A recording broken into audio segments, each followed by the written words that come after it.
નમસ્કાર દોસ્તો, સ્વાગત છે આપ સર્વનો તમારી પોતાની યુટ્યુબ ચેનલ ઓશન જ્ઞાન લાઈવ પર. આજના વિડીયોમાં આપણે ધોરણ 8ની સ્વ અધ્યયન પોથીના ભાગ નંબર 5માં ગુજરાતી વિષયના પાઠ નંબર 15 પહેલ વહેલો નિર્ણય તેમનું સંપૂર્ણ સોલ્યુશન આપણે આ વિડીયોની અંદર જોશું. તેમની સ્વ અધ્યયન પોથીનું સોલ્યુશન પણ અહીં આપેલ છે, પોસ્ટર પણ અહીં આપેલ છે જે તમે અહીં જોઈ શકો છો. ચાલો તો આપણે શરૂઆત કરીએ સ્વ અધ્યયન પોથીના પ્રશ્નોની. પ્રશ્ન નંબર 1, આપેલા વાક્ય માટે યોગ્ય વિકલ્પ પસંદ કરો. નંબર 1, ગૌરાંગને પોતાના શહેરમાં એડમિશન ન મળ્યું. તો જવાબ આવશે અ. ગૌરાંગને જે ફેકલ્ટીમાં જવું હતું એ પોતાના શહેરમાં ન હતી. નંબર 2, ગૌરાંગને હોસ્ટેલમાં રાખવાનું નક્કી કર્યું. તો જવાબ આવશે બ. અભ્યાસનો સમય ન વેડફાય. નંબર 3, હેમંતભાઈ ગૌરાંગ પર ગુસ્સે થયા. તો જવાબ આવશે ક. ગૌરાંગ પૈસાનો હિસાબ આપવાનું ટાળતો હતો. નંબર 4, વિજય અભ્યાસ છોડી નોકરી પર લાગી જવા માગે છે. તો જવાબ આવશે ક. ઉપરના બંને કારણોને લીધે. નંબર 5, ગૌરાંગ અને તેના મિત્રોએ વિજયના અભ્યાસનો ખર્ચ ઉપાડી લીધો. જવાબ આવશે અ. પૈસાના અભાવે પોતાના મિત્રનું ભવિષ્ય ખરાબ ન થાય માટે. વિદ્યાર્થી મિત્રો, ધોરણ 6 થી 8ના વિદ્યાર્થીઓ માટે એક બ્રહ્માસ્ત્ર બેન્ચનું આયોજન કરેલ છે, જેમાં લોન્ચિંગ નિમિત્તે પ્રથમ 60 વિદ્યાર્થીઓને 60% ડિસ્કાઉન્ટ, જેમની પ્રાઇસ છે ₹2200. મોબાઈલ નંબર 7046222254 અને એપ્લિકેશન છે ઓશન જ્ઞાન લાઈવ, જે તમને પ્લે સ્ટોર પરથી મળી જશે. તો આ બ્રહ્માસ્ત્ર બેન્ચની અંદર ગણિત, વિજ્ઞાન, સામાજિક વિજ્ઞાન અને અંગ્રેજી જેવા વિષયોનો પણ સમાવેશ છે. ત્યાર પછી જોઈએ પ્રશ્ન નંબર 2, આપેલા શબ્દો ડિક્શનરીમાંથી શોધી અંગ્રેજી ભાષામાં લખો. જોઈએ નંબર 1, યુનિવર્સિટી. તો યુનિવર્સિટી. નંબર 2, એન્જિનિયરિંગ. તો એન્જિનિયરિંગ. નંબર 3, ડિસ્ટ્રિક્શન. તો ડિસ્ટ્રિક્શન. નંબર 4, એડમિશન. તો એડમિશન. નંબર 5, રૂમ પાર્ટનર. Room partner. નંબર 6, ફેકલ્ટી. ફેકલ્ટી. નંબર 7, હોસ્ટેલ. નંબર 8, બૂટ પોલિશ. નંબર 9, બ્રેક. નંબર 10, સેમેસ્ટર. આ રીતના ડિક્શનરીમાંથી લખવાના છે. પ્રશ્ન નંબર 3, આપેલા પ્રશ્નોનો એક શબ્દમાં જવાબ આપો. નંબર 1, ગૌરાંગના મમ્મી શું સાથે લેવાનું ભૂલી ગયા હતા? કપડાં સૂકવવાની દોરી. નંબર 2, ગૌરાંગને કઈ ફેકલ્ટીમાં એડમિશન મળ્યું હતું? કેમિકલ્સ. નંબર 3, ગૌરાંગ કોલેજના અભ્યાસ દરમિયાન ક્યાં રહેતો હતો? હોસ્ટેલ. નંબર 4, ગૌરાંગના બેંક એકાઉન્ટમાં કેટલા રૂપિયા જમા કરાવેલા? 5000. નંબર 5, વિજય કયા વર્ષમાં ગૌરાંગનો રૂમ પાર્ટનર હતો? ત્રીજા વર્ષમાં. નંબર 6, ગૌરાંગની કોલેજ ઘરથી કેટલા કિલોમીટર દૂર હતી? 70 થી 75 કિલોમીટર. નંબર 7, હોસ્ટેલની એક રૂમમાં કેટલા વિદ્યાર્થીઓ રહેતા હતા? 3. નંબર 8, બેંક ખાતામાં જમા પૈસા ઉપર સમયાંતરે બેંક વધારાના પૈસા આપે એને શું કહેવાય? વ્યાજ. નંબર 9, એન્જિનિયરિંગનો અભ્યાસ કેટલા વર્ષનો હતો? 4 વર્ષ. નંબર 10, વિજય કયા વર્ગમાં પાસ થયો હતો? પહેલા વર્ગમાં. પ્રશ્ન 4, વાંચો અને ખોટો શબ્દ છેકી નાખો. નંબર 1, વિજય ભણવામાં ખૂબ નબળો કે હોશિયાર હતો? તો નબળો ઉપર છેકો. નંબર 2, હેમંતભાઈ સ્વભાવે ગુસ્સાવાળા કે ચોકસાઈવાળા હતા? તો ગુસ્સાવાળા ઉપર છેકો. નંબર 3, મધુબહેન દરેક કામમાં ફુવડ કે ચીવટવાળા હતા? તો ફુવડ ઉપર છેકો. નંબર 4, ગૌરાંગ મદદરૂપ થનાર કે ઉડાઉ હતો? તો ઉડાઉ ઉપર છેકો. નંબર 5, નવું ખાતું ખોલાવતા બેંકવાળા નોટબુક કે ચેકબુક આપે? તો નોટબુક ઉપર છેકો. નંબર 6, ગૌરાંગનો નિર્ણય સાચો ખોટો હતો? ખોટા ઉપર છેકો. પ્રશ્ન 5, તો શું થાત? લખો. નંબર 1, ગૌરાંગને પસંદગીની ફેકલ્ટીમાં એડમિશન ન મળ્યું હોત તો? તો ગૌરાંગને બીજી ગમે તે ફેકલ્ટીમાં એડમિશન લેવું પડત, તેને ધારેલી ફેકલ્ટી પસંદ ન કરી શકત. નંબર 2, ગૌરાંગે વિજયની મદદ ના કરી હોત તો વિજય પોતાની એન્જિનિયરિંગની ડિગ્રી પ્રાપ્ત ન કરી શક્યો હોત. નંબર 3, ગૌરાંગને થોડા વધારે ટકા આવ્યા હોત તો ગૌરાંગને પોતાના શહેરની કોલેજમાં એડમિશન મળી ગયું હોત. નંબર 4, હેમંતભાઈએ બેંકમાં જમા કરાવેલ પૈસાનો હિસાબ ન માગ્યો હોત તો ગૌરાંગે તે રૂપિયા ક્યાં વાપર્યા હતા તેની હેમંતભાઈને ખબર ના પડત. નંબર 5, ગૌરાંગે લીધેલા નિર્ણય પર હેમંતભાઈ ખીજાયા હોત તો જવાબ આવશે તો ગૌરાંગ ભવિષ્યમાં સારા કાર્યમાં પૈસા વાપરતા પહેલાં અચકાત કે ન વાપરત. પ્રશ્ન 6, વિજયના પિતાના અવસાનના ઘણા બધા દિવસ સુધી એ કોલેજ ન આવ્યો એટલે ગૌરાંગ અને તેના મિત્રો વિજયને મળવા તેના ઘરે ગયા. ત્યારે તેમના વચ્ચે થયેલો સંવાદ લખો. જોઈએ, ગૌરાંગ કહે છે, કેમ કોલેજ આવતો નથી? વિજય કહે, મારા પિતાનું અવસાન થયું છે. મિત્ર 1 કહે છે, પરંતુ તારો અભ્યાસ ચાલુ રાખવો જોઈએ. વિજય કહે છે, ના, મારા ઘરની આર્થિક સ્થિતિ સારી નથી.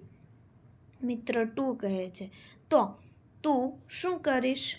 ગૌરાંગ કહે, તો શું તું તારો અભ્યાસ પણ છોડી દઈશ? વિજય કહે છે, હા, હું અભ્યાસ છોડી અને નોકરી ચાલુ કરીશ. મિત્ર 1 કહે છે, ના, તારે અભ્યાસ ના છોડવો જોઈએ. મિત્ર 2 કહે, હા, તું તારો અભ્યાસ ન છોડ. ગૌરાંગ કહે, અમે બધા તારી મદદ કરીશું અને તારી ફી ભરીશું. વિજય કહે, તમારા બધાનો ખૂબ ખૂબ આભાર. તમારા લીધે હું અભ્યાસ પૂર્ણ કરી શકીશ. વિદ્યાર્થી મિત્રો, તમે ધોરણ 8ની અંદર અભ્યાસ કરી રહ્યા છો. નેક્સ્ટ તમે ધોરણ 9ની અંદર આવશો, જેમાં બ્રહ્માસ્ત્ર બેન્ચમાં શું મળશે કે તો ધોરણ 8ના હાલના દ્વિતીય સત્રાંત પરીક્ષા પેપર પ્લસ સોલ્યુશન, ધોરણ 8ના દ્વિતીય સત્રાંત પરીક્ષા અસાઇનમેન્ટ, ધોરણ 9નો સંપૂર્ણ અભ્યાસક્રમ, ધોરણ 9ના બધા વિષયના સ્વાધ્યાય સોલ્યુશન, ધોરણ 9ના બધા વિષય સ્વઅધ્યયન પોથીના સોલ્યુશન અને બીજું ઘણું બધું. તો સ્વઅધ્યયન પોથીના સોલ્યુશનની ફ્રી PDF પણ મળી રહેશે. તો અત્યારે જ ડાઉનલોડ કરો ઓશન જ્ઞાન લાઈવ એપ્લિકેશન, જે તમને પ્લે સ્ટોર પરથી મળી જશે અને મોબાઈલ નંબર છે 7046222254. પ્રશ્ન 7, વાંચો, વિચારો અને લખો. નંબર 1, મિત્ર વિજયે ભણવાનું છોડી દીધું. તો ગૌરાંગે શું કર્યું? ગૌરાંગે તેને મદદ કરી ભણવાનું શરૂ કરાવ્યું. તમે શું કરો? હું પણ ગૌરાંગની જેમ તેની મદદ કરત. નંબર 2, ગૌરાંગનો અભ્યાસ પૂર્ણ થતાં ગૌરાંગે શું કર્યું? તો કે પિતાના ધંધામાં ઝંપલાવી દીધું. તમે શું કરો? તો કે હું મારી લાયકાત આધારિત નોકરી કરીશ. નંબર 3, ગૌરાંગે પૈસાનો હિસાબ ના આપ્યો તો હેમંતભાઈ શું કર્યું? હેમંતભાઈને ગુસ્સો આવ્યો. તમે શું કરો? હું પણ પૈસાની વિગત માગત. નંબર 4, શહેરની કોલેજમાં એડમિશન ન મળ્યું તો ગૌરાંગે શું કર્યું? બાજુના શહેરની કોલેજમાં એડમિશન લીધું. તમે શું કરો? હું પણ તેની જેમ બાજુની કોલેજમાં એડમિશન લેત. નંબર 5, ઘરની જવાબદારી આવી પડતા વિજય શું કર્યું? તો કે ભણવાનું છોડી દીધું. તમે શું કરો? તો કોઈની મદદ લઈને ભણવાનું શરૂ રાખ. 8, જોડકા જોડો. અવિભાગ અને સામે બ વિભાગ. નંબર 1, યુનિવર્સિટી તો વિશ્વવિદ્યાલય. નંબર 2, એડમિશન તો પ્રવેશ. નંબર 3, લિસ્ટ તો યાદી. નંબર 4, રૂમ તો ઓરડો. નંબર 5, ગ્રેજ્યુએટ તો સ્નાતક. નંબર 6, સેમેસ્ટર તો સત્ર. નંબર 7, અકાઉન્ટ તો ખાતું. નંબર 8, ફેકલ્ટી તો વિદ્યાશાખા. નંબર 9, મેસ તો ભોજનાલય અને નંબર 10, રજિસ્ટ્રેશન તો નોંધણી. પ્રશ્ન 9, તમે બેંકની મુલાકાતે જવાના છો. આપેલા શબ્દોનો ઉપયોગ કરી બેંક મેનેજર શ્રીને પૂછવાના પ્રશ્નોની યાદી તૈયાર કરો. શું, કોણ, ક્યારે, કેવી રીતે, કેમ ને કેટલું. જોઈએ નંબર 1, શું મારું ખાતું ખોલવા માટે જરૂરી દસ્તાવેજો છે? નંબર 2, લોન સંબંધિત માહિતી કોણ આપશે? નંબર 3, હું નવી ચેકબુક ક્યારે મેળવી શકીશ? નંબર 4, હું ઓનલાઈન બેન્કિંગ સેવા કેવી રીતે શરૂ કરી શકું? નંબર 5, મારા ખાતામાંથી વધારાની રકમ કેમ કપાય છે? નંબર 6, ખાતામાં કેટલું ન્યૂનતમ બેલેન્સ રાખવું ફરજિયાત છે? નંબર 7, બેંકમાં વરિષ્ઠ નાગરિકો માટે શું સુવિધા છે? નંબર 8, મારી ફરિયાદનો ઉકેલ કોણ લાવશે? નંબર 9, લોનની રકમ મારા ખાતામાં ક્યારે જમા થશે? અને નંબર 10, મારા ખાતાનું સરનામું હું કેવી રીતે બદલાવી શકું? પ્રશ્ન 10. આપેલા પ્રશ્નોના જવાબ લખો. નંબર 1, હોસ્ટેલ મૂકવા જતાં પહેલાં મધુબેને શા માટે આટલી બધી તૈયારી કરી? તો હોસ્ટેલમાં ગૌરાંગને કોઈ પણ જાતની મુશ્કેલી ન પડે, તેને જરૂરી બધી જ વસ્તુઓ મળી રહે તે માટે મધુબહેન આટલી બધી તૈયારી કરી રહ્યા હતા. નંબર 2, હેમંતભાઈએ ગૌરાંગ પાસે પૈસાનો હિસાબ શા માટે માંગ્યો? તો હેમંતભાઈ ખૂબ ચોકસાઈવાળા હતા. તેઓ પોતાના ધંધામાં પણ ખૂબ જ ચોક્કસ હિસાબ રાખતા, આથી તેમના પુત્ર પાસેથી પણ આવે ચોકસાઈની અપેક્ષા રાખતા હતા. તેથી ગૌરાંગ પાસે હિસાબ માંગ્યો. નંબર 3, ગૌરાંગ પિતાને પોતે ખર્ચી નાખેલા પૈસાનો હિસાબ કેમ નહોતો આપતો? તો જવાબ આવશે કારણ કે ગૌરાંગને ડર હતો કે તેના પિતા હેમંતભાઈ પોતે જ પૈસા વિજય માટે ખર્ચી નાખતા તેના વિશે જાણશે તો તેઓ ચીડાશે અને ગુસ્સો કરશે, આથી હિસાબ આપતો ન હતો. નંબર 4, તારા ખર્ચેલા પૈસા લેખે લાગ્યા આવું મધુબહેને શા માટે કહ્યું હશે? તો જવાબ આવશે ગૌરાંગે એ પૈસાથી પોતાના મિત્ર વિજયનો અભ્યાસ પૂર્ણ કરાવ્યો હતો, જે અભ્યાસ છોડી દેવાનો હતો, આથી મધુબહેને કહ્યું કે તારા ખર્ચેલા પૈસા લેખે લાગ્યા.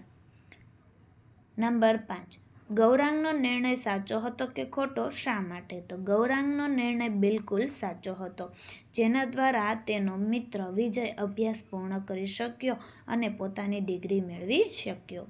પ્રશ્ન 11, આપેલા વાક્યોને ઘટનાક્રમમાં ગોઠવો. તો જોઈએ, પેલું વાક્ય આવશે કે ગૌરાંગનું એન્જિનિયરિંગ કોલેજમાં એડમિશન. 2 નંબરનું, ગૌરાંગ માટે હોસ્ટેલ લઈ જવાની વસ્તુઓની યાદી અને ખરીદી. 3 નંબર, સમયના બચાવ માટે હોસ્ટેલમાં એડમિશન. નંબર 4, બેંકમાં ગૌરાંગ માટે ખાતું ખોલાવવું. નંબર 5, ગૌરાંગનું ભણવાનું પૂર્ણ થયું. નંબર 6, વારસાગત ધંધામાં જોડાઈ જવું. નંબર 7, હેમંતભાઈ દ્વારા ગૌરાંગ પાસે હિસાબની માંગણી કરવી. નંબર 8, ગૌરાંગનું હિસાબ આપવાનું ટાળતા રહેવું. નંબર 9, મધુબહેન દ્વારા સમજાવટથી સાચી હકીકતની જાણકારી મેળવવી. નંબર 10, હેમંતભાઈ દ્વારા પુત્રના નિર્ણયને આનંદથી સ્વીકાર. તો આ રીતના તમારે ક્રમમાં ગોઠવવાના છે. પ્રશ્ન નંબર 12, નીચેના વાક્યો કોણ બોલી શકે? એ એકમના આધારે કહો. નંબર 1, એને હોસ્ટેલમાં કોઈ જ તકલીફ ના પડવી જોઈએ. મધુબેન. નંબર 2, મારા પિતાનું મને એન્જિનિયર બનાવવાનું સપનું હવે પૂરું નહીં થાય. વિજય. નંબર 3, તેના જીવનમાં કાયમ આપણે મદદ કરવા માટે હાજર નહીં હોઈએ. હેમંતભાઈ. નંબર 4, કાશ થોડા વધારે ટકા આવ્યા હોત તો શહેરની કોલેજમાં જ એડમિશન થઈ જાત. ગૌરાંગ. નંબર 5, મારાથી કોલેજ અને હોસ્ટેલની ફી ભરી શકાય એમ નથી. વિજય. તો વિદ્યાર્થી મિત્રો, ધોરણ 8ની સ્વ અધ્યયન પોથીના ભાગ નંબર 5ના દરેક વિષયના દરેક પાઠના સોલ્યુશનના વિડીયો આપણી ચેનલ ઉપર મુકાઈ ચૂક્યા છે, જેનો અભ્યાસ કરવા માટેની લિંક નીચે ડિસ્ક્રિપ્શનમાં આપેલ છે. જો વિડીયો પસંદ આવ્યો હોય તો લાઈક કરવાનું, ચેનલને સબસ્ક્રાઈબ કરવાનું અને કમેન્ટ આપવાનું ભૂલશો નહીં.